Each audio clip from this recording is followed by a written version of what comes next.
وتضحي بحاجات تانية. الحته دي حلوه قوي. انت فرصك ايه؟ لا قد والله ما قد. المتعة عمرها ما كانت في الوصول، لكن المتعة دايما في الرحلة. يا اهلا وسهلا بيكم، ازيكم عاملين ايه في بودكاست الرحلة؟ والرحلة النهاردة مختلفة جدا، رحلة بطعم الكواليتي، رحلة بطعم انتاج المحتوى وكتابة المحتوى القوي جدا، رحلة كلها كواليتي وكلها كرييشن وافكار جذابة وابداعية. النهاردة معانا البرنس محمود فودة. ازيك يا فودة حبيبي ربنا يخليك. كريم وبراين في مصر. انت يا ابني كل ده شغال لسه؟ العشر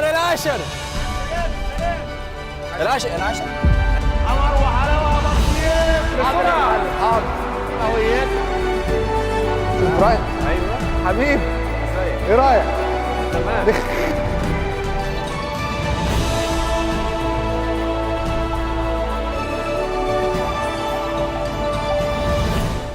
اعتقد بعد البودكاست ممكن الناس بعد كده تناديك بالبرنس. بس انا بحس ان انت فعلا برنس صناعه الفيديو. انا مبسوط جدا ان انا معاك حبيبي فعلا من قلبي والله، وبعتذر لك ان انا خرنا في الموضوع ده ان احنا يعني نظبطه وكده يعني، بس الحمد لله يعني. لا جامد جدا. انت النهارده اصلا مشرفنا وجاي من مسافه بعيده جدا، وده على راسي والله. ده اسكندريه يعني مش بعيده قوي يعني. جامد جدا. انا مبسوط جدا ان انا معاك النهارده حبيبي يا فودة. انت بالنسبه للناس اللي بتشوفك، اكيد الناس بتشوفك كتير في الريلز وممكن تبقى عارفاك جدا بس مش عارفه اسمك، وممكن يبقوا متابعين الشخص ده وممكن يبقوا متابعين المحتوى بتاعك بس مش عارفين الشخص ده اصلا بقى الباك جراوند بتاعته ايه.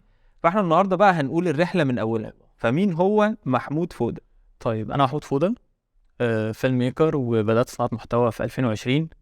كان ليا تجربه فاشله كده في 2018، بس يعني اقدر نقول ان انا استمريت بقى ان انا خلاص هبدا ككونتنت كريتور من 2020. جامد. والمفروض ان انا عندي بروجكت صغير كده اسمه 100 قصه مصوره، بصور افلام وثائقيه. يعني في حته تصوير الفيديو انا لقيت نفسي قوي في حته الدوكيومنتري، حته ان انا اطلع فيلم وثائقي دي بلاقي نفسي فيها قوي يعني. ودي حته اصلا مش سهله على فكره. وانا عارف حسيتها كده اللي هو انا مرتاح فيها. جامد. عن بغض النظر عن انواع تصوير كتير، بغض النظر عن شغلي اصلا الاساسي، يعني شغلي الاساسي مش تصوير وثائقي. انا شغلي في حته الكونتنت كرييشن، حتى الناس بريديوس الكونتنت للناس فاهمني، بس هي مظبطه شويه. جامد. فبس يعني بس دي تحس ان زي ما تقول كده باشن بروجكت، انت حابب ان انت تصور حاجه زي كده، والمفروض شغالين على بروجكت ثالث بقى، الفيلم الثالث، وان شاء الله حاجه ليك تتفرج عليها ان شاء الله. جامد يطلع بشكل كويس. انت قلت لي في نص الكلام 100 قصه مصوره. ده بروجكت بالظبط. بص هو انا كنت في البدايه انا بحب التصوير الوثائقي قوي، يعني ان انا اصور فيلم او احكي حكايه حد، بحس عارف اللي هو انا ببقى مرتاح وانا بخلي الشخص هو بيتكلم بيطلع اللي عنده. نفس فكره البودكاست عندك، انت جامد. تتكلم دي حاجه رحله، عايز تتكلم رحله. جامد. فكره ان انا بخلي حد يطلع اللي عنده وانا ارتب الستوري دي بشكل سينمائي زي ما بيقولوا، بفيديو انت ترتاح وتتفرج عليه. مش هقدر اقول فيلم لان هو في الاخر هو مش بيتعدى 8 دقايق، مش بعمل فريم فيتشر لينك كبيره اللي هو اللي توصل نص ساعه او ساعه ونص، لا انا محصور في حته الشورت فيلم فاهمني. جامد جدا. انا مرتاح للحته دي، انا حابب ان انا اطلع حاجه زي كده. ففكرتي من البروجكت دي ان انا كنت حابب ان انا احكي قصه ناس، مش شرط يكون حد مؤثر، مش شرط يكون حد مشهور، بس هو وراه حكايه. نفس فكره فيلم صياد وفيلم غفوه، لو حد من الشباب ما اتفرجش عليهم يقدر يتفرج عليهم يعني. جامد جدا. مش عارف اتفرجت عليهم ولا لا. بالظبط. هسيب اللينك في الديسكربشن للناس اللي عايز تتفرج على الافلام. بالظبط. فلو فكره ان البروجكت ان الفيديو نفسه بيحكي قصه حد مش معروف، بتطلع منه فوتج جميله جدا وهو بيبقى مرتاح وهو بيتفرج، دي حاجه انا ببقى مرتاح وانا بنفذ الفيلم نفسه. في ممكن اديك مثلا فوتج للكواليس وتصوير الفيلم، دي اكتر حاجه. يعني مثلا لو تسالني فين الفتره اللي انت بتبقى مبسوط فيها قوي، وانا في اللوكيشن وانا بصور وانا قاعد كده مع حد باخد اسئله. بالظبط. في تيبس كده في التصوير الدوكيومنتري برضو بنحاول ان احنا نعملها عشان نطلع بفيديو حلوه. فاقول كتصوير وثائقي كان البروجكت بتاعنا وبس. جامد جدا. انا كنت السؤال اللي عايز اساله لك انه في تصوير الاعلانات، وعشان برضو الناس تبقى عارفه اوكي انه احنا في تصوير الاعلانات كل حاجه بتبقى فيك، يعني الناس فيك بالظبط، اللوكيشن فيك، البراند البراند نفسه بنقعد نحط عليه بقى حاجات وليكن مثلا لو انت بتصور حاجه ليها علاقه بالفود، فانت بتعمل حاجه شكلها حلو مش لازم يبقى طعمها حلو جدا. الشيف نفسه مش لازم يبقى شيف بالظبط. ممكن نجيب حد موديل بس شكله حلو ونلبسه شيف عشان يبقى شكله حلو دعائي جدا. لكن الدوكيومنتري هو حقيقي جدا. هي بتفرق في فكره انك تطلع الكلام اللي انت عايز تسمعه واللي انت بتصوره. انا دلوقتي انا مثلا لو بصور حد، انا مش مجرد ان انا قاعد بديله اسئله وهو يرد عليها، انا عايزه يطلع اجابه معينه بفيلينج معين يوصل للكاميرا. هي دي اللي بتفرق من فيلم للتاني. يعني مثلا في شباب كتير يقول انا عندي فكره فيلم دوكيومنتري عايز اصوره. شباب كتير خريجين كلموني بعد فيلم صياد قالوا لي احنا عندنا كذا. ويعني في برضه في دكتور مش فاكر اسمها، ممكن اكتب لك اسمها، في جامعه عين شمس كويس. في نون جميله تقريبا او حاجه زي كده، جامد. خدت الفيلم ده كحاجه للطلبه يعملوا حاجه شبهه فيلم صياد، ريفرنس كريفرنس ليه. جامد جدا. ففكره ان هو عنده فيلم ان هو يشتغل فيه، لازم يعني يفصل ازاي اصلا يطلع الكلام من الشخص اللي قدامه، ما يركزش على الحته التكنيكال. يعني هو بيبقى مركز قوي ان الفريم حلو وان الاضاءه كويسه وان الكلر كويس وان المونتاج وساوند افكتس. طب انت الستوري نفسها تبنيها ازاي؟ الصياد كصياد المفروض يعمل عدته بايده، لو ما عملش عدته بايده ما ينفعش اصلا. دي حته صعبه قوي، عشان الحته دي ممكن تبقى الناس مش عارفه انه ده اسمه اعداد. بالظبط. في ناس كتيره بتبقى مش فاهمه يعني ايه معد البرنامج، بس مش معد بقى بتكنيك معد في حته الافلام الوثائقيه او الاندستري دي كلها. بتقدر تقول في الستوري تيلينج اكتر، ان انت اصلا تقدر تطلع القصه من الشخص ده وهو اصلا ما تصورش قبل كده. صعب جدا. هو مثلا صياد مثلا عم حسن، يعني ربنا يحفظه، بس اللي انا بحبها جدا، يعني هو ما صورش قبل كده. فازاي ان انت تخلي حد ما وقفش قدام كاميرا طول حياته وتطلع منه حاجه انت عايزها تطلع بشكل سينمائي، صعب جدا، وتعمل ليه بلوكينج وانت بتصوره. فان هي دي الفكره، مش صعبه جدا، عشان برضو هي فكره بس ان انت ايه، تكنيك انت اتدربت عليها او حاولت انت تنفذها، فاهمني. طبعا يعني هي بتيجي مع شغل مش اكتر. انت جربت مره واثنين وثلاثه تحتك بالناس، فتعرف عقليه الناس، فتعرف تجيله فين وتكسر البريك الايس بينك وبينه، وتحاول تحسسه ان الموضوع فريندلي قوي، يعني كيب ات ايزي، يعني ايش. كان في حد يعني لازم اذكر اسمه، حسن سوقي، صديق ليا، شخصيه محترمه جدا، انا بحبه جدا جدا. يعني كان ليه دايما كلمه يعني معلقه معايا، بيقول لي لازم تحسس الناس ان انت منهم. جامد. قبل ما تقعد معاهم في اي انترفيو او تتكلم معاه، لو عايز تطلع فعلا الكلام بتاعه، الكلام اللي انت عايزه، حاول تحسسه ان انت قريب قوي منه.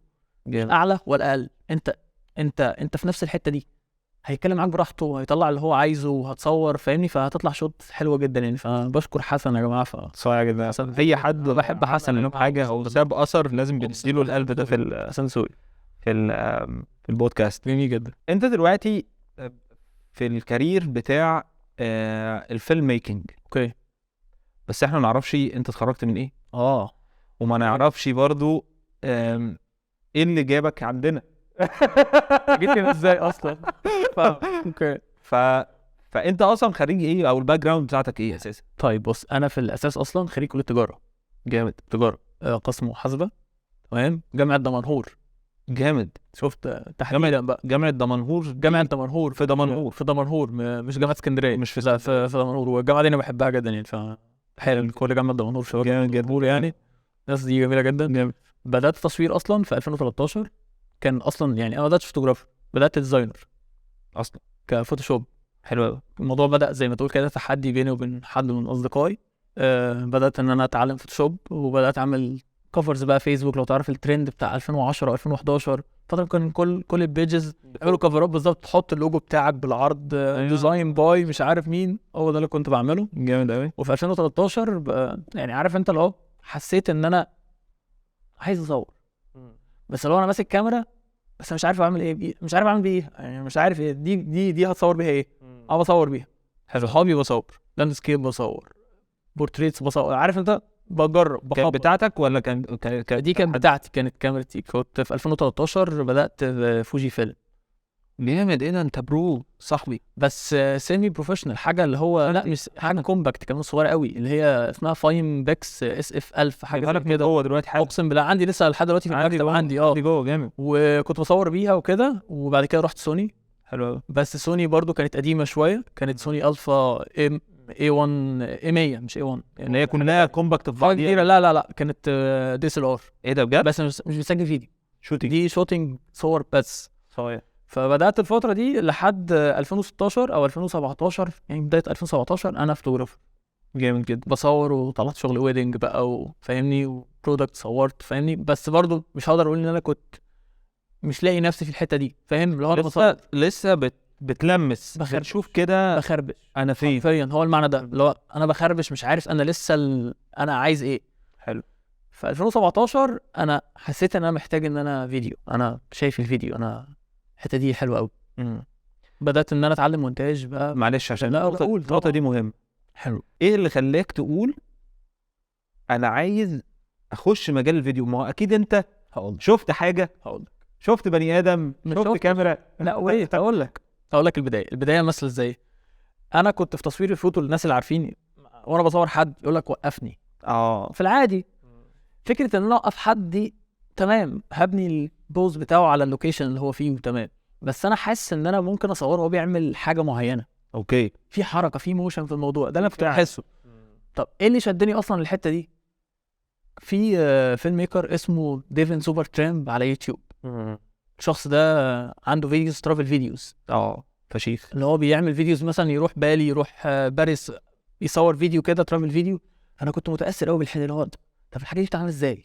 انا بصور وبعمل اديت على فوتوشوب ولايت روم وكده، بس انا كاديت كفيديو اديتنج او كلر جريدنج والكلام ده كنت لسه ما فيش بره خالص. بالظبط. الكلام ده في 2016 بقى، اللي هو قبل ما اقول خلاص انا هخش في الفيديو. حلو قوي.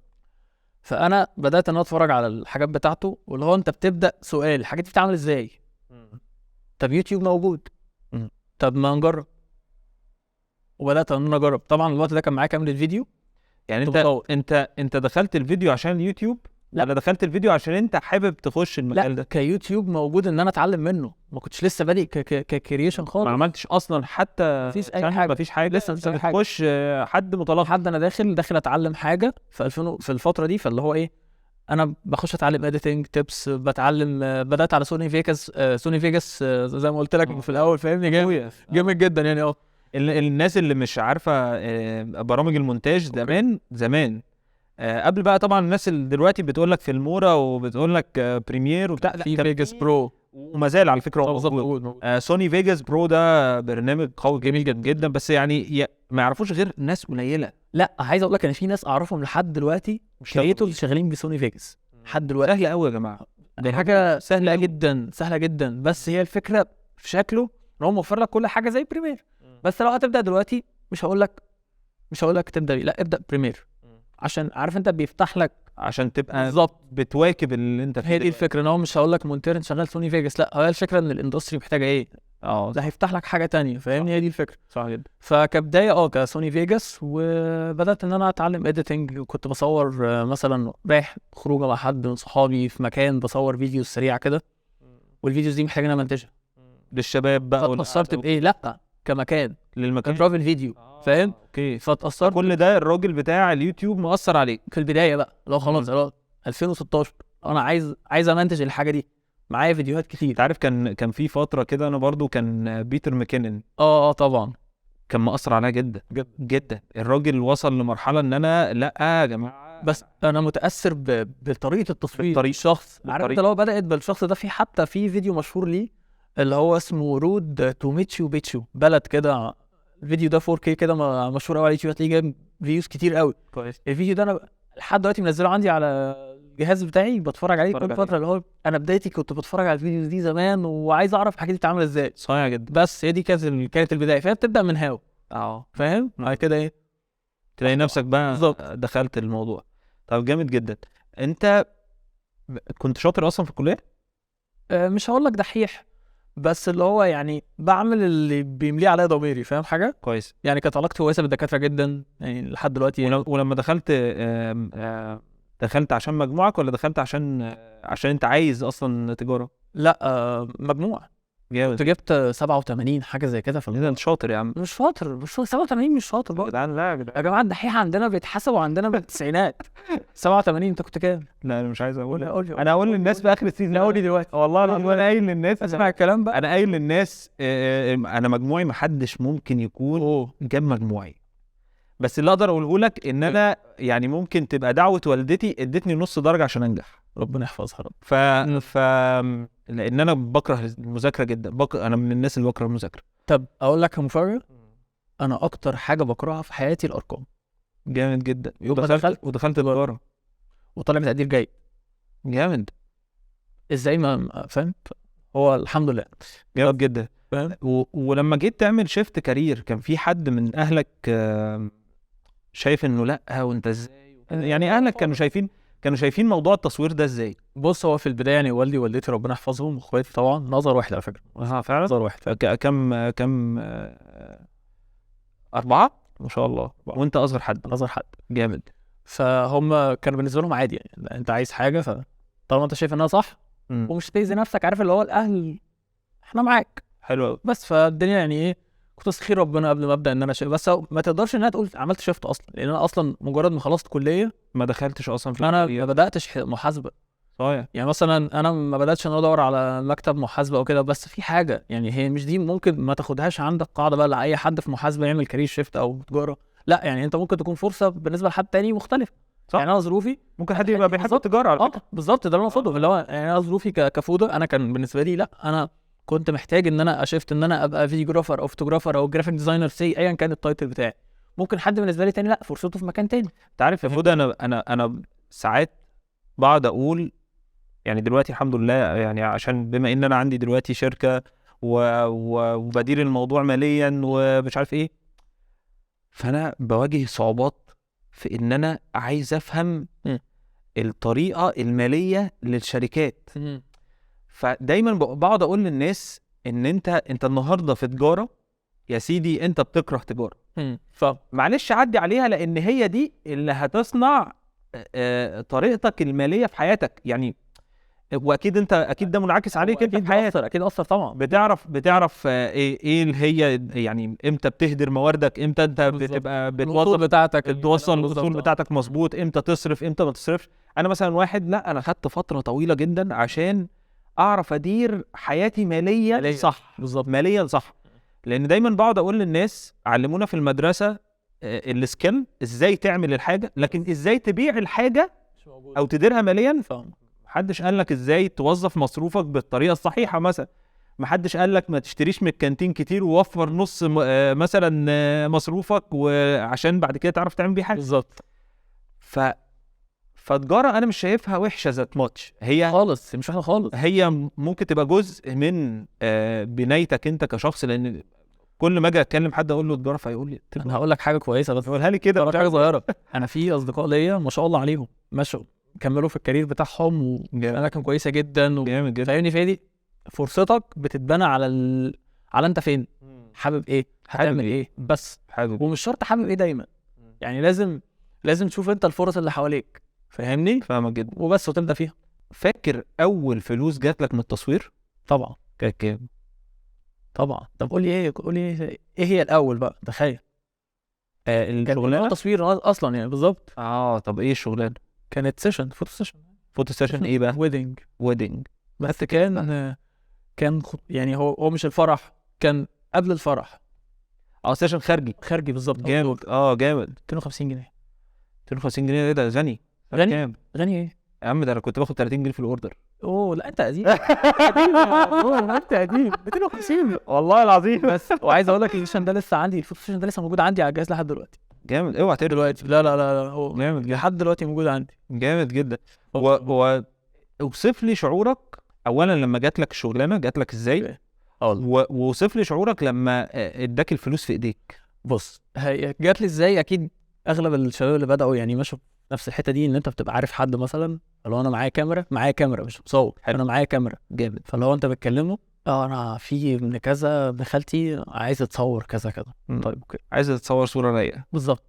فاللي هو صورنا تصورنا طب ايه، طب حسابك قد ايه، مش هتفرق، مش عارف احسب ايه فاهم. مش فاهم حاجه. فبالظبط الكلام ده كان 2013 حلو قوي. فلا يعني خلاص دي كانت لما البداية. جالك الاوردر قيمت على طول كده يعني انا هاخد كذا، لا ولا سألت ناس عملت بس ايه؟ برضو عشان تكون فاهم ان الفترة دي انا لسه بتعلم ولسه جايب الكاميرا بقالي شهور، فاهم؟ انا بسألك ده ليه؟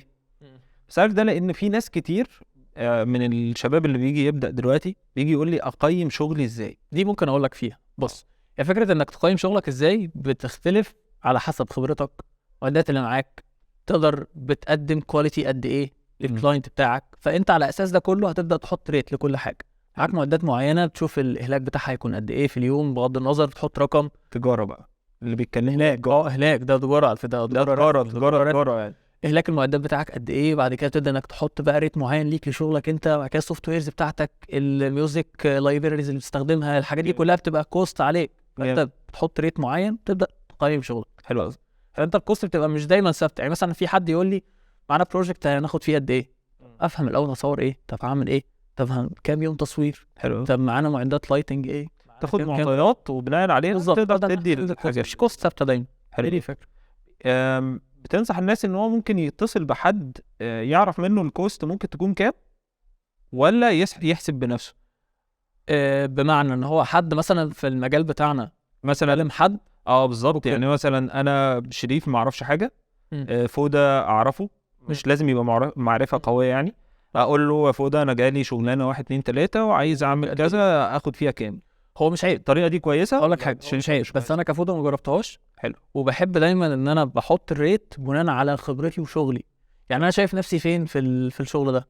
حلو قوي. ممكن يكون بغض النظر عن شغلي وعن المعدات بتاعتي، بس في شغل مش محتاج المجهود الكبير، وانا شايف ان الشغل ده ممكن اعمله بكوست معينه صحيح جدا. هتبقى مختلفه، فاهم حاجه؟ اه في بروجكت تاني هيبقى بسيط بس محتاج شغل كتير، صحيح. فمش مش دايما هتبقى ثابته. بس لو قفلت خالص معاك ممكن تكلم حد تساله، يعني تاخد خبره حد، يعني لا طبعا استشار زي ما بيقولوا، فاهم؟ جامد جدا. انا دايما يعني انا كشريف انا كنت بحسب زيك، اوكي.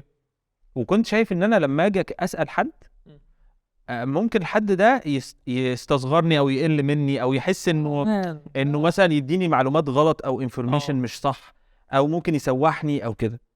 وبعد كده لما يعني طبعا عديت بمراحل كتير وكنت بحسب لنفسي وكذا، وبعدين لغايه لما لقيت واحد صاحبي بيعمل النقطه اللي انا بقول لك عليها دي. يسال حد، جالنا شغلانه طب استنى اسال فلان، فيقوم رافع كذا كذا كذا واخد كام. فقلت طب ما انا اجربها ما يمكن تنفع. كلمت حد، جربت اكلم حد اداني الكوست بمنتهى السهوله. انا قلت انا ليه ما بعملش كده، ده انا اختصر عليا سنين كتير كنت ممكن اضيع فيها شغلانات، بس مش هي دي المقطع حاجه. ما هي الفكره ان انا ايه، في شغل بيبقى متكرر، انت عارف الكوست بتاعته جاهزه، بس في بروجكتس مش هتقدر تحدد فيها. جامد. مش بتبقى ثابته، اللي هو يعني عارف انت اللي هو ايه، مختلفه دايما مش ثابته معاك، فاهم؟ جامد. امتى ما تاخدش فلوس في شغل؟ ما اخدش فلوس اكيد في البدايه. حلو قوي. اكيد في البدايه طلعنا شغل اكيد بلاش كتير، عملنا فيديوز كتير فور فري، بس هي الفكره ان انت بتبقى المكسب بتاعك فيها مش فلوس. زي ما بقول لك المكسب مش كله فلوس. حلو. انت بتبني بورتفوليو، تكتسب مهاره. يعني مثلا لو هتقول لي ايه اكتر حاجه مثلا خدمتك في شغلك او في الكارير بتاعك، هقول لك الكونتنت كريشن على السوشيال ميديا. انا بالنسبه لي كفوده جامد ان انا مثلا دلوقتي انا كنت في الاول محصور في حته ان انا بعمل شغل الكلاينت. حلو. عايز اجرب نوع اضاءه معين، هو مش عايز الكلام ده، انا عايز الحاجه الطبيعيه. عايز اجرب كولر معين، هو مش عايز الكلام ده. تخلص الشغل تبعته له يعدله ويبعته لك، تخلص التعديلات يعدله تاني، فاهم؟ فانت في الدايره دي اللي هو انت ايه، كنت بحاول ان انا اطلع لحته ان انا بنفذ الحاجه اللي انا عايزها. حلو قوي. فبدات ان انا اوصل لحته ان ده في يوتيوب، في سوشيال ميديا، طب ما تيجي اكريت كونتنت، اظبط بقى لايتنج زي ما انا عايز، اكلر زي ما انا عايز. عارف انت اللي هو انت مالك نفسك، المحتوى بتاعك. ما تجريش بس معايا. قول لي طيب سواء انت عارف واحده واحده خالص اهو.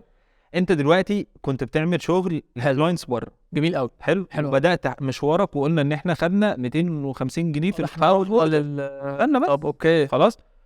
وشفت الفيديو وعجبك. اوكي. امتى جيت قلت لا انا عايز اعمل التشانل بتاعتي؟ اوكي. امتى يعني كنت قاعد بتاع كشانل ولا كلسه كفيديو؟ اصل انا لسه في البدايه خالص دلوقتي. احنا لسه في البدايات، احنا لسه ما وصلناش يوتيوب خالص دلوقتي. حلو جدا. انا بس هي حته انت سالتني، فاللي هو ايه، تكمله للكلام ان الشغل امتى ما ياخدش. انت كنت سالتني قلت لي امتى ما حدش ياخد فلوس، قلت لك اما تاخدش فلوس امتى؟ ساعه انت بتعمل بورتفوليو في البدايه. فانا كنت بكلمك بقول لك ان حته ان انا بتعلم او كده في حاجات كتير تضيف للبورتفوليو بتاعك وتعلي مستواك من شغلك. من ضمنهم بالنسبه لي كانت السوشيال ميديا، ان انا بعمل كونتنت، فاهم؟ فدي انا نطيت شويه فيها. حلو. طيب نرجع بقى للحته الاولى اللي هي انت دلوقتي بتعمل فيديوز. حلو. وبدات تشتغل بالسوني فيجاس بالظبط. وخدت الكاميرا السوني. بص انا لا ده انا حافظ ده. عجبك جدا. و وبدات بقى بدات الرحلة فيديو بتاعتك. كفيديو. بدات الرحله بتاعتك كفيديو. اوكي. بدات بقى تشتغل مع كلاينتس وتاخد حلو. شغل وتعمل ده. الحاجات دي كوميرشال. دي بالظبط حاجات الكوميرشال اللي هي اعلانات. بالظبط. صح كده بالظبط. بس في الغالب كلها كانت سوشيال ميديا برضه، كل حاجات نازله اونلاين، فاهم؟ جامد جدا. م. امتى قلت انا عايز اعمل التشانل بتاعتي كيوتيوبر واعمل بقى كونتنت بالظبط. واكسب فلوس ودولارات كشات وابقى غني؟ انت مش بتاخد دولارات برضه من البودكاست؟ انا نفس الدولارات. دولارات برضه. هي نفس الدولارات. نفس الدولارات. اوكي. بص انت عملت ده. انا كنت زي ما قلت لك ان انا حسيت ان انا في حته ان انا بخلص روتين، مع انه حاجه انا حاببها كتصوير.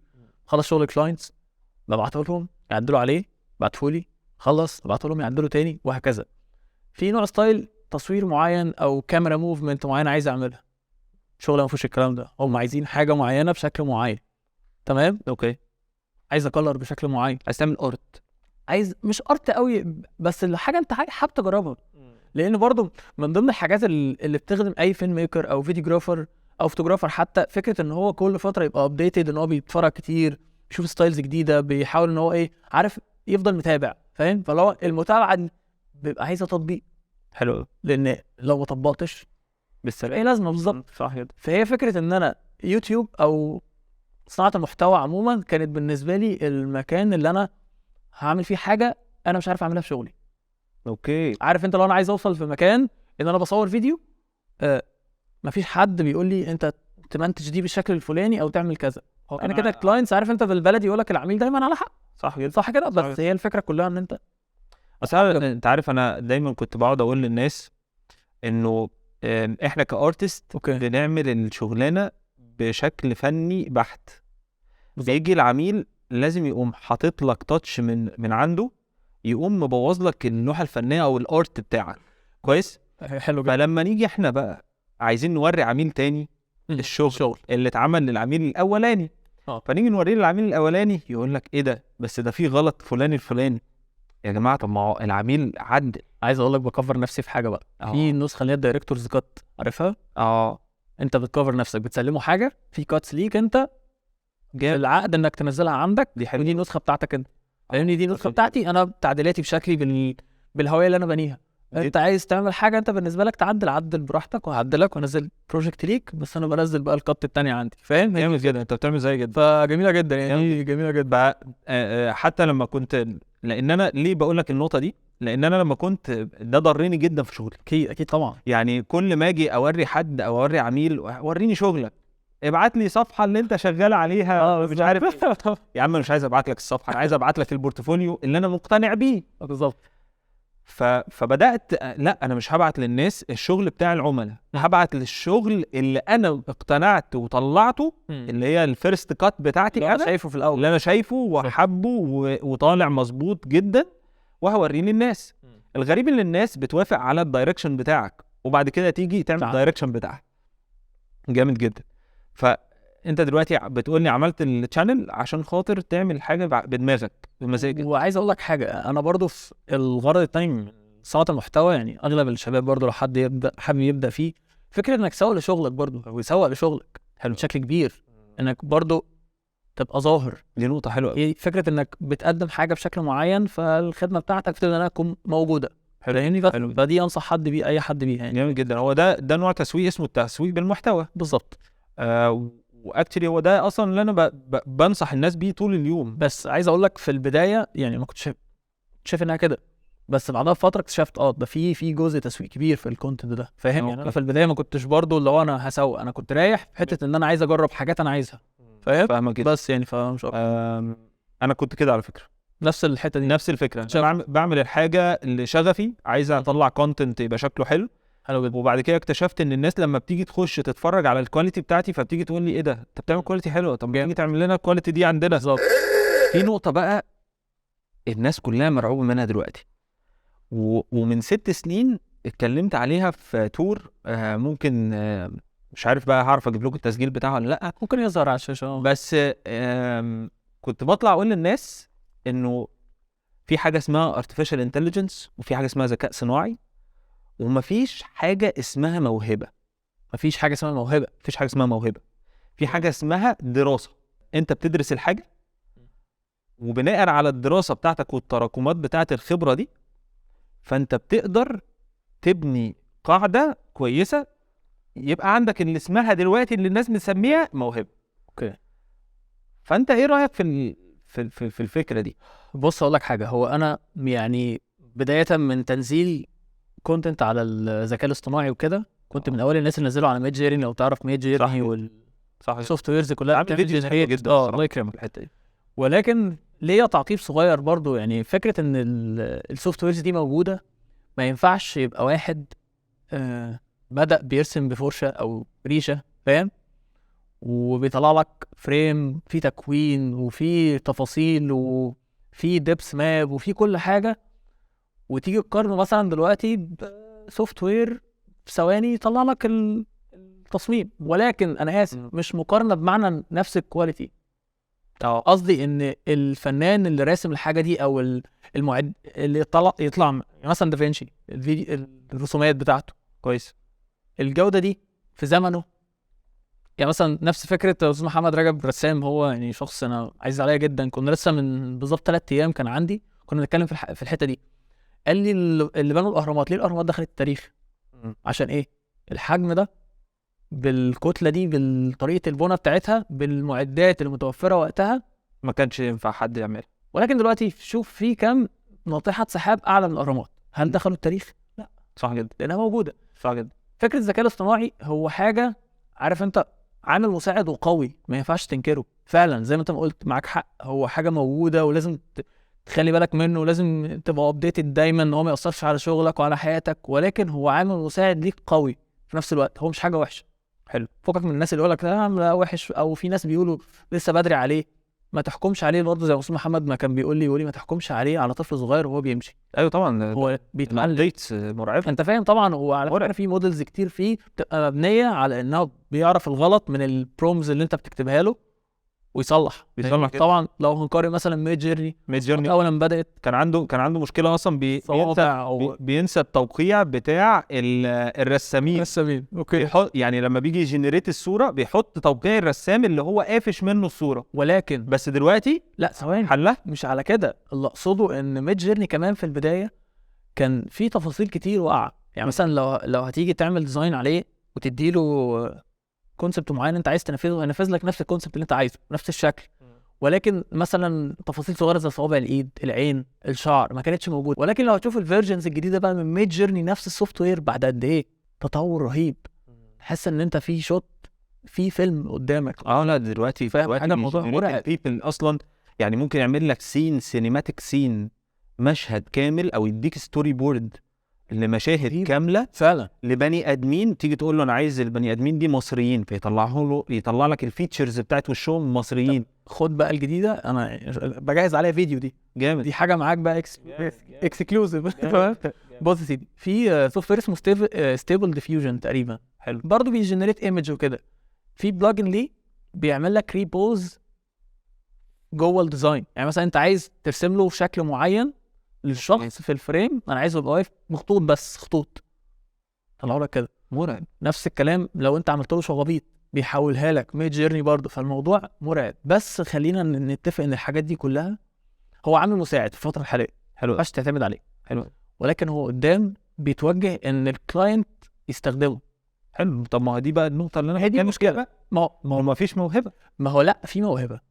ازاي فكره موهبه؟ بص، هي فكره الموهبه مش موهبه بفطره او كده. بس في يعني مثلا هديك مثال، لو في حد نزل اغنيه جديده، حلو، نفس المثال ده استاذ محمد رجب كان قايله لي. حلو. انا لازم مركز قوي معاه. يعني استاذ محمد رجب انت ده لازم يشوف. لا شوف الحلقه. بص المثال ده مؤثر قوي جدا معايا. قال لي ليه اما حد مثلا بينزل اغنيه جديده لو وحشه مش بتعجب الناس والناس مش فاهمين الفن، فاهم حاجه؟ مش فاهمين، بس هو حاسينها وحشه، والناس اللي دارسين موسيقى وكده بيحبوه. لا مش بيحبوها برضو، يعني الاغنيه وحشه، اوكي تراك طيب مش حلو، ماشي. فاهم حاجه؟ فاللي هو ايه، احنا موهوبين بالفطره، احنا عندنا موهبه كده بالفطره في حاجات كتير، مش شرط في حاجه معينه. اوكي ولكن فكره انك بقى تبدا تشتغل على الموهبه دي بشكل معين ان انت تنميها. يعني مثلا انا بحب التصوير، طيب مسكت الكاميرا، الجهاز ده بيطلع صور حلو، انا مش عارف تكوين صوره، مش عارف شاتر انجل، مش عارف شاتر سبيد، مش عارف مثلث التعريض بتاعنا، مش عارف اي حاجه رولز عن فوتوغرافي، انا بظبطها اوتو وبصور،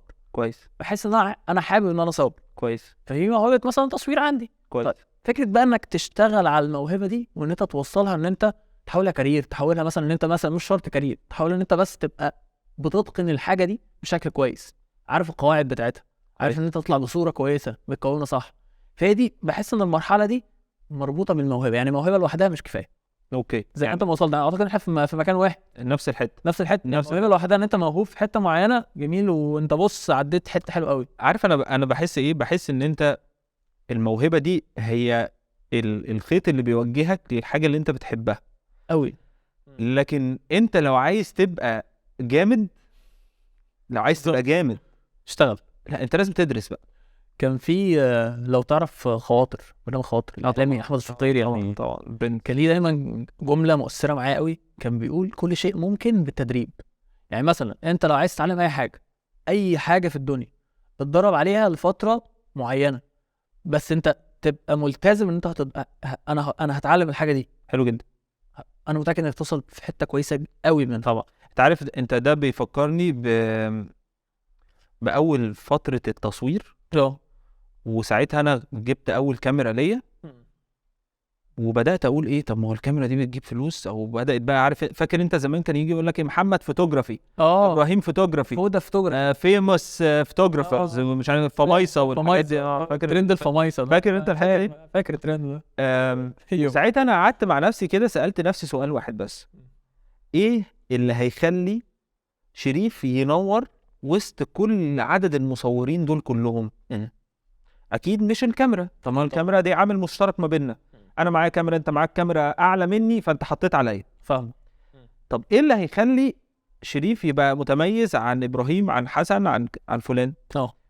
فخدت قرار ان انا اخش اوضتي، اقعد 6 شهور قافل على نفسي باب الاوضه، ما بعملش اي حاجه غير اني بدرس، اجرب، اصور، وخدت عهد ان انا مش هطلع ولا اوردر قبل 6 شهور من دراستي هذا الكائن اللي اسمه كاميرا. جميل جدا. بالاستوديو بالتولز المتاحه اللي معايا. على فكره ما كانش معايا فلوس اجيب تولز. بالظبط. احنا لسه كنا بنتكلم في البدايه لسه كنا بنتكلم على فكره انه جربت التصوير جوه الدولاب، جربت التصوير تحت البطانيه عشان اعزل الصوت وكده. ده كله انا جربته خلال ال6 شهور بقى. انا بقى عايز اعرف المعده دي يطلع منها ايه. بس عايز اقول لك انا خرجت بقيت فاهم بقى عندي بني ادم تاني، في بالظبط ادم تاني خالص. عينك نفسها اصلا وانت بتبص للفريم او انت بتاخد الحاجه بتختلف تماما. وعايز اقول لك ان انا لما طلعت ونزلت في الماركت، لا انا اتقدرت جدا في الماركت، لانه عدد الناس المنافسين اللي هم كانوا كتير قوي قالوا بالتدريج، لانه التولز بتتغير. انت بتتعامل دلوقتي بناء على الكواليتي بتاع شغلك. صح جدا. لو انت خلاص اتعلمت، قدرت ان انت تقدم حته معينه، فانت بتتقيم في الحته دي جامد مش اكتر. لو اتعرض عليك انك تاخد دبل سالري، اوكي، وتسافر بره مصر، تشتغل بره مصر، او تعمل دبل ايفورت. دبل ايفورت اوكي، وده يترجم دبل ايفورت، دبل تايم، دبل كل حاجه، وهتاخد نفس الدبل سالري اللي كان بره، هتقعد في مصر ولا تسافر بره مصر؟ هقول لك حاجه، هو انا بالفعل اتحطيت في الموقف ده. جامد جدا. بس مش بنفس فكره الدبل او كده. يعني انا كنت بعد ما خلصت الفتره بتاعت الجيش، دخلت الجيش يا جماعه. جامد. فانا كنت مدي نفسي تايم ان انا هقعد سنه. حلو. قاعد سنه في مصر، اشوف شغلي، شوف الدنيا تتحرك. اوكي بالظبط، تمام، والحمد لله يعني بلد جميله جدا، وشغلي ماشي جدا الحمد لله، كويس جدا معايا، كويس جدا. فانا اتحطيت في الموقف ده، لا يعني انا بكمل هنا في مصر. يعني الفتره الاخيره لا، انا شايف ان انا مكمل في مصر، مش هقدر ان انا اسافر. انت قلت ان انت هتكمل في مصر بناء على ايه؟ على ايه بقى؟ على ان انا مثلا، انا لسه زي ما قلت لك عريس جديد، يعني جامد جديد. يا جماعه بس كله بقى يعني ادوا اي حاجه في الكومنتات. عقبال بالشباب كده ان شاء الله. جامد. طيب وفي نفس الوقت انا لقيت ان الدنيا ماشيه حلو. اللي هو ليه اسافر، خليها ماشيه هنا شويه في الوقت الحالي، فاهم؟ ان لم يكن في الوقت الحالي انا شايفها ماشيه دلوقتي، حلو جدا. فاهم؟ بس يعني ان انا انقل شغلي بره ممكن اسافر واجي عادي، انقل شغلي بره لا، مش دلوقتي خالص. شايف الشغل شكله اختلف بالنسبه لك او مفهومه اختلف بعد الجواز؟ بعد الجواز، طب اقول لك حاجه غريبه، انا ارتحت جامد جدا. بعد الجواز. جامد كتير. جدا جامد جدا. واقول لك حاجه اكتر يعني انصح بيها اي حد جامد جدا. عايز انك تشتغل ببال اروق ويكون دماغك شغاله بكفاءه 100%، اسعى ان انت تتجوز. بتكلم بجد والله العظيم اقسم بتكلم بالله بجد. اقسم بالله بتكلم بجد. جامد. انت لو عايز انك، ومش كده بس، انت رزقك هيزيد، جامد جامد. فاهمني؟ فانت لو عايز انك ترتاح او عايز انك تبدا انك تفكر بقى، لو خلاص انت دماغك عايز مركزه في مستقبلك، امشي في نفس الوتيره ان انت عايز تتزوج برضه. انا بالنسبه لي الموضوع يعني فرق كتير يعني. جامد جدا. عارف الفكره فين يا فوده؟ انه احنا كان متصدر لنا كلنا على فكره شباب، كان متصدر. بس انا سواء بالمناسبه انا عايز اشكر زوجتي طبعا يعني. طبعا اكيد طبعا. عايزين ناس جديده ربنا ينفعش. قولوا ما شاء الله. بس يعني ربنا لا بجد والله يعني ربنا يكرم الشباب كده ان شاء الله يعني يا رب يا رب. الناس كانت بتستغربني في بدايه جوازي لما كنت بطلع اقول للناس الكلام ده على فكره بجد. يعني انا لما كان بيجي حد يسالني كنت باجي اقول له لا اتجوز جدا، اتجوز لو ما فيش في جيبك قرش.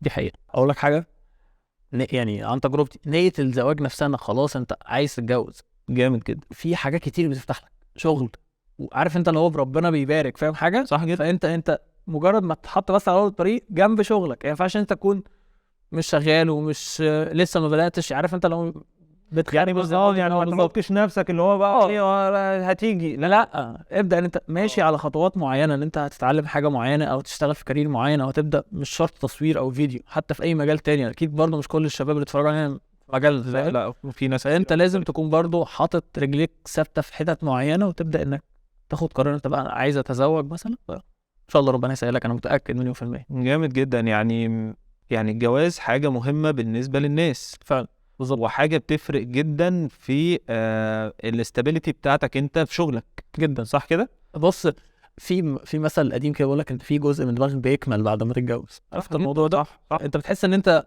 في دماغ شغاله بجد والله فعلا. بص خطاب بيضحك. خطاب لا خطاب انت لسه متجوز معانا في الكلام ده صح؟ ودي حقيقه يعني، فبس هي دي الفكره. جامد جدا. فبس عمرك حصل لك موقف اداك خبطه كده في حياتك كده؟ خبطه كده اللي هو فجاه كده اللي هو ايه ده، هو انا هنا بعمل ايه؟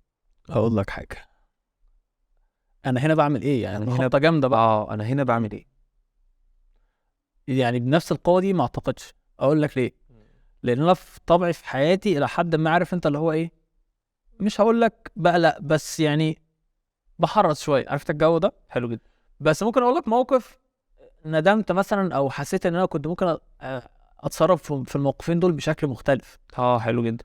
بص انا في فتره اول ما بدات ككونتنت كريتور كان لسه يعني 500 سبسكرايبر، فاهم؟ 900، عارف انت لسه كنت في البدايه خالص. لسه حتى لسه بادئ، فاهم؟ دلوقتي كام سبسكرايب؟ انا دلوقتي على يوتيوب 27 ونص ما شاء الله. بس لسه في البدايه يعني، مش بسيط، مش برضه كتير على فكره. في حاجه تانية هقول لك حاجه، ما تحسبش على الكريتور بالعدد المشتركين خالص. صح. في ناس اقسم بالله عندهم 1000 سبسكرايبر وبيقدموا كونتنت احسن مني بكتير، صح جدا. بس هو الالجوريزم مش عامل الصح معاهم، فمش بحسبها بالسبسكرايبرز خالص. بس اللي اقصده ان انا في البدايه كنت فعلا في البدايه اللي هو انا لسه مفيش. وفي اول لما حسيت ان انا بعمل فيديوز بعد 3 4 فيديوهات، قلت ما افكر ابعت ميل لشركه مثلا، فاهم؟ اجيب برودكت منهم اعمله ريفيو، عارف انت الجو ده؟ حلو جدا. فبعت بميل عارف انت غريب كده، كنت لسه حتى ما بداتش ان انا اشتري دومين ليا ويب سايت والكلام ده، بميل جيميل عادي وكده. فلو بعد ما بعت الميل ايه اللي انا بعمله ده؟ انت لو انت حسيت في نفسي كده وانت بتطلب فرصه انت لسه ما استحقهاش، انت لسه ما اشتغلتش كتير، لاحساسي من جوه انا. انت عارف الكلمه دي حلوه قوي. انا بتكلم بجد والله، انا حسيتها كده اللي هو ايه لعب العيال ده، انا حسيت كده فعلا. انا بس الحته دي مهمه قوي. اوكي طب معاك. الكلمه بتاعت انا عايز فرصه انا ما استحقهاش. ما هو بقى الجزء التاني بقى الاهم كمان. جامد. بس كمل. جامد. الجزء التاني ان انا حتى بعد ما بعت الميل ده وحسيت بنفسي ان انا كده، بعد فتره عدى بالظبط سنه ونص، كنت اليوتيوب بدأ ان هو في سبسكرايبرز كتير وفي فيديوز كتير نازل، فيه كونتنت بالفعل نزل. جات لي فرصه مش هتصدق من نفس الشركه. حلو جدا. من نفس الشركه، في حد منها كلمني وعايزين نبعت لك برودكت، عايزين من نفس الشركه، وكان وكيل هنا في مصر.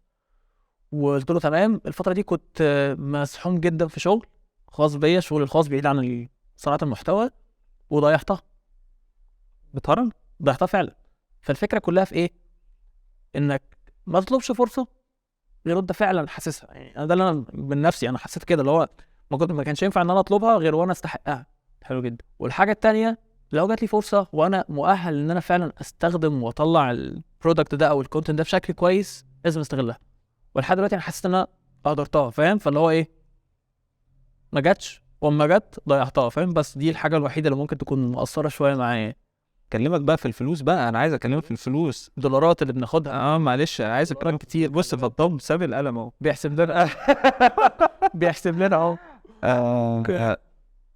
اليوتيوب بقى، كلمني عن دولارات اليوتيوب ومكاسب اليوتيوب طيب انت دلوقتي عندك 27,000 سبسكرايبر. بالظبط. كويس. دول في وقت قد ايه؟ من 2020. بس في حاجه، انا قعدت سنتين منتظم وعملت كات. ومش كات، انا بنزل كل فتره كويس. عشان بناء ان انا بوازن بيني وبين شغلي مش اكتر.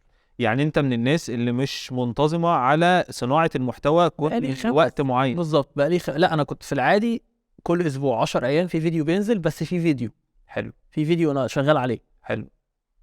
بقالي الفتره الاخيره ممكن شهر 20 يوم مثلا، بقالي 5 شهور الفتره اللي كنت بتزوج فيها. بس غير كده لا، ملتزمين. يعني الفتره الاخيره لسه نازل من يومين، وان شاء الله نكمل يعني. جامد جدا. بس حته ربح بقى، عشان برضو في ناس شباب كتير اما بيبداوا ويلاقوا العائد، انت فاهم طبعا الحته دي، فهو بيتقفل.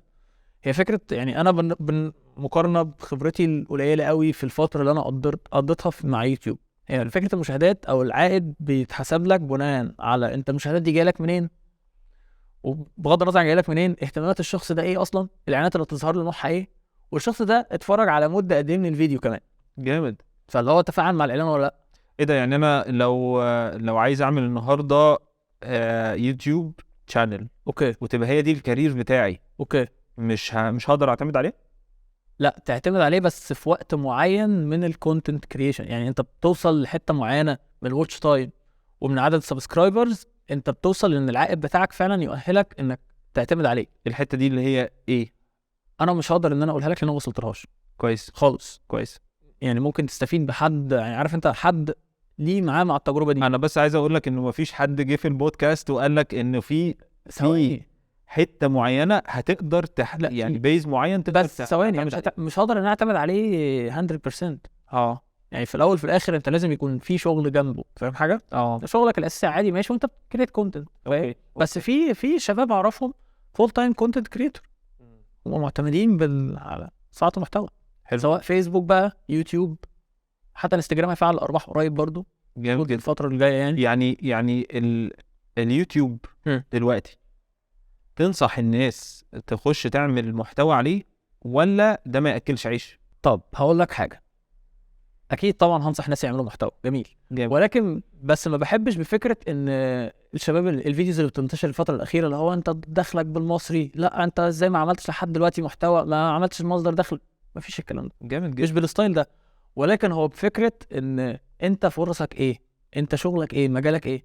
ممكن تستفيد، مش شرط مكسبك من يوتيوب يبقى الريفينيو بتاع يوتيوب، مش شرط يكون سبونسر شيب. صح. ممكن يكون مكسبك انك بتسوق لشغلك، زي ما قلت شغل انت بتسوق لشغلك او لخدمه معينه فبتبيعها. صح جدا. فانك تبقى ظاهر اصلا على السوشيال ميديا دي حاجه كويسه ليك. جامد. ممكن تخلق كارير ليك من تحت الارض، انت بتعمل ديلي روتين في حاجه معينه، في ورشه، في مصنع، في شركه، في حسابات، ايا كان. ممكن تطلع كونتنت من الشغل بتاعك ده وتنزله في يوتيوب جنب شغلك ويبقى ليك عائد منه. بس هي الفكره كلها ان انت ايه، ما تبقاش داخل المنصه انا المكان ده بيطلع فلوس في دولارات هنا، عارف انت، مفيش الكلام ده، ما بيمشيش كده خالص. لان يوتيوب زي ما قلت لك في الاول ان المنصه هي لحد ما اكترهم، يعني انا بحترمها جدا، فاهمني، وفي نفس الوقت هي محبطه في البدايه، محبطه جدا. ان انت اصلا توصل 1000 سبسكرايبر ولا 4000 واتش تايم الوقت، فهي في البدايه شويه محبطه، بس هي كمنصه محترمه جدا هي او فيسبوك، فاهمني؟ فبس لا والناس بتشوف انه عدد يعني انت مثلا بتقول 27000 سبسكرايبر، ده رقم كبير على فكره يا جماعه. حبيبي يعني رقم أنا- كبير ديبند على ايه؟ انا يشرفني والله. انا حد ده اللي بقوله لكم ده ديبند على ايه؟ ديبند على ال 27000 سبسكرايبر بيجوا بصعوبه جدا. يعني السبسكريبشن اللي بتتعمل من الناس اللي بتتفرج على المحتوى بتاعك النهارده عشان يوصل لمرحله الساتسفاي انه يدوس لك سبسكرايب بارادته، دي بتبقى بس الموضوع صعب جدا. عايز اقول لك انا يعني طبعا اي حد بيتفرج عليا في اي منصه انا بحترمه جدا وبقدره، يعني مبسوط جدا ان حد اصلا حابب انه يتفرج على فيديو عندي. جامد جدا. ويوتيوب بالذات كمان الناس اللي بيبقوا متابعين الفيديوز، عارف انت اللي هو فكره، اصل خوارزميات يوتيوب مختلفه شويه عن فيسبوك. يعني فيسبوك حتى لو هو مش عامل لك فولو ممكن يظهر لك على فيسبوك بيبوش انما للكونتنت يوتيوب بتاعك بالظبط ممكن يظهر لك على التايم لاين على يوتيوب في الهوم بيج بتاعت يوتيوب، بس قليل قوي. يعني الشانل بتاعتي انا قديمه شويه، يعني من 2014 شانل يوتيوب، فيوتيوب مش بيزقها زي ما كنت بكلمك، مش بتظهر بالظبط، مش بتظهر كتير في الفيديوز. يعني مثلا الناس اللي عاملين نوتيفيكيشن بس او عاملين سبسكرايب قوي هو ممكن يظهر لهم الفيديوز بتاعتي، مش بتظهر برضه ناس كتير. ومبني على الامبريشنز برضه، يعني في عوامل كتير كده بتاثر على ظهور الفيديو في يوتيوب. حلو. فكمنصه انا بحترمها جدا يعني. بص بقى اسالك سؤال اوكي يعني صعب جدا، ربنا يستر. لما بتيجي تنزل الاوردر اوكي ومعاك شنطه، انت بتنزل ازاي؟ معاك شنطه واحده ولا معاك اكتر من شنطه؟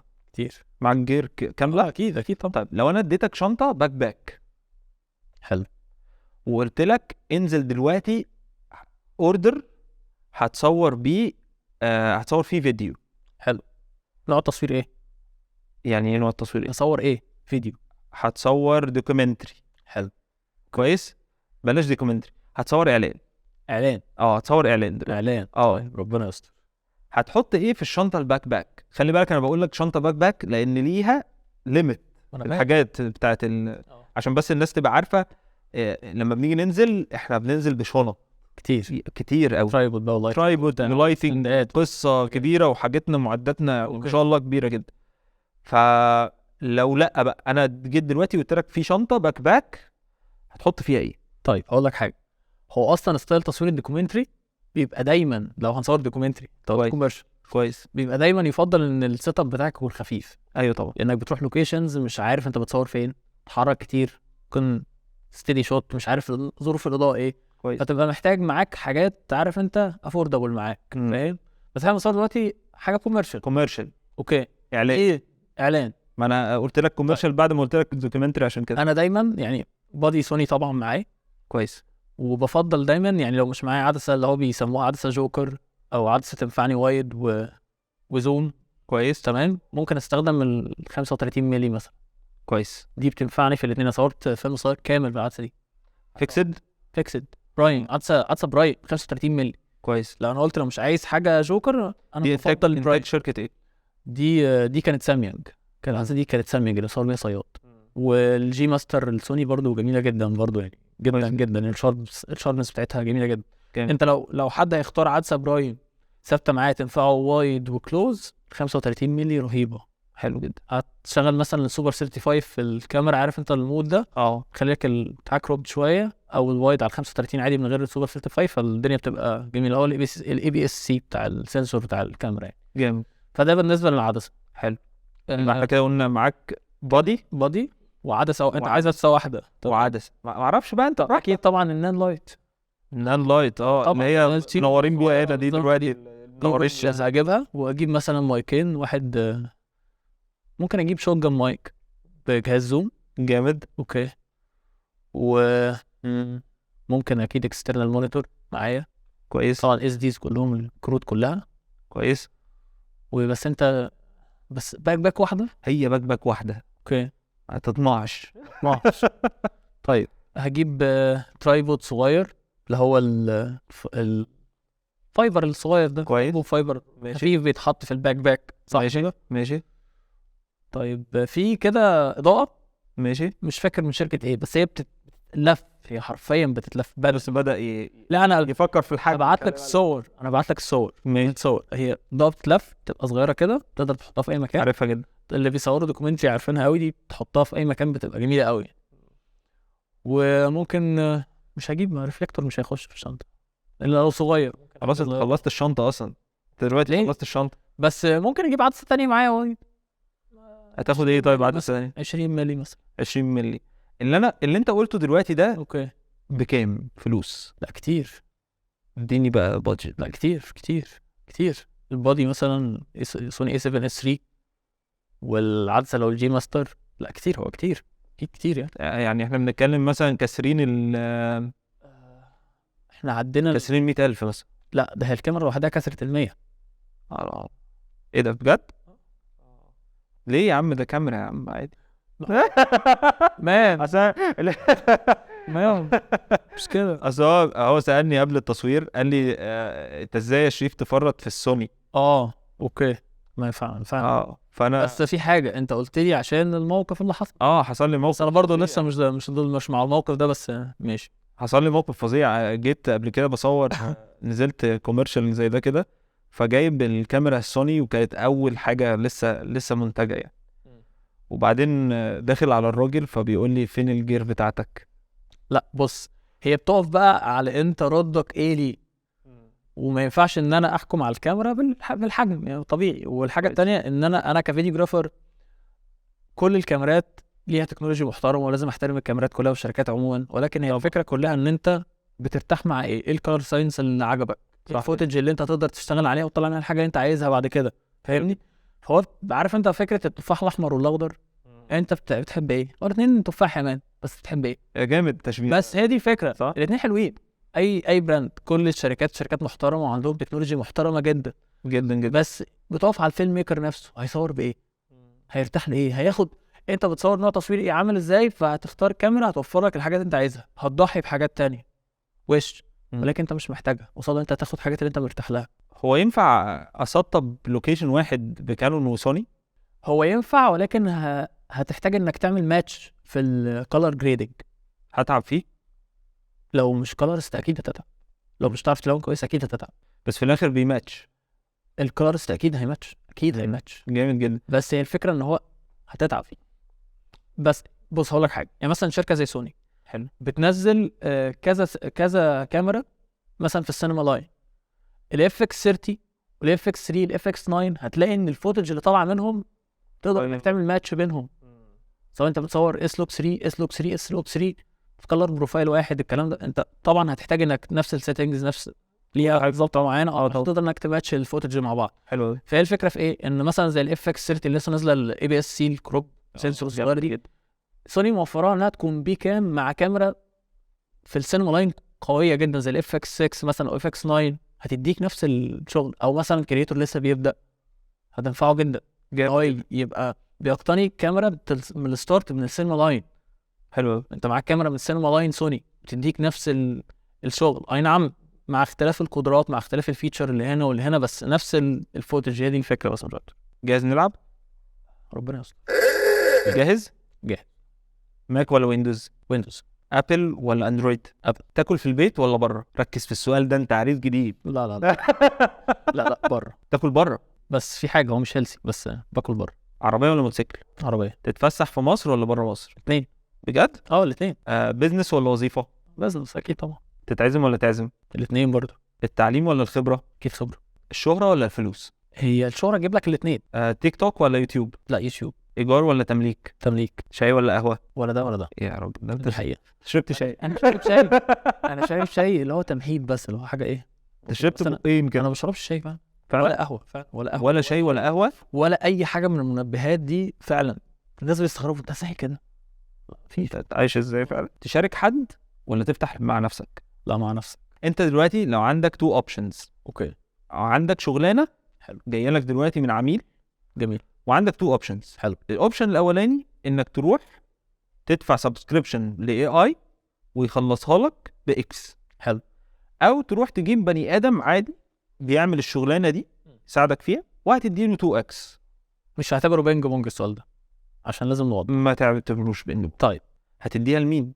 هتدي الشغلانه لمين؟ هتديها للاي اي ولا هتديها للهيومن؟ الفكره كلها ان لو السوفت وير هيديني نفس الكواليتي اللي انا عايزها او الشكل العام للبروجكت اللي انا عايز انفذه بالاي اي او كويس. بالجرافيك ديزاينر او الشخص اللي هيقدم لي الخدمه دي، 100% هروح للاي اي. كويس. ودي الخطوره. كويس. ليه؟ لان هو بيقلل الكوست. طبيعي كصاحب بزنس اروح للاقل معايا كويس. طالما هيديني نفس الشكل. ولكن في الفتره الحاليه ما اعتقدش ان انا اقدر اعتمد عليه تقدرش تعتمد على الاي اي كحاجه اللي هو انا كحد عايز خدمه معينه.